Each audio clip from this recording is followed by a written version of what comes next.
महाराष्ट्र क्रांती news, आवाज सर्वसामान्यांचा। अवैध अवजड वाहने पार्किंगवर वाहतूक पोलिसांची धडक कारवाई। कर्तव्यदक्ष पोलीस कर्मचारी राजू गवडी यांनी केली दंडात्मक कारवाई।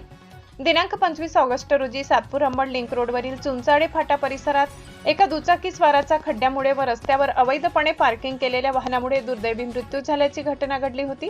त्या घटनेच्या अनुषंगाने लिंक रोडवरील दत्त मंदिर चौफुली ते नासर्डी पूल या मार्गावर अवैधपणे मोठमोठे कंटेनर व अवजड वाहने रस्त्याच्या दुतर्फा पार्किंग केलेले असतात, त्यामुळे रहदारीला मोठा अडथळा निर्माण होऊन अपघात होऊन नागरिकांच्या जीवितास मोठा धोका निर्माण होत आहे।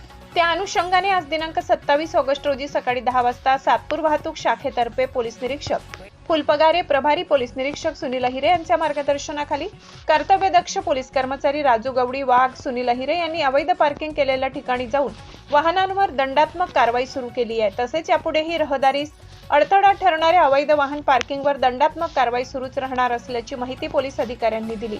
महाराष्ट्र क्रांती न्यूजसाठी मुख्य संपादक प्रकाश बागुल, सातपूर। अशाच नवनवीन बातम्या पाहण्यासाठी आमच्या महाराष्ट्र क्रांती न्यूज या YouTube चॅनलला लाईक करा, सबस्क्राईब करा आणि बेल आयकॉनला प्रेस करा।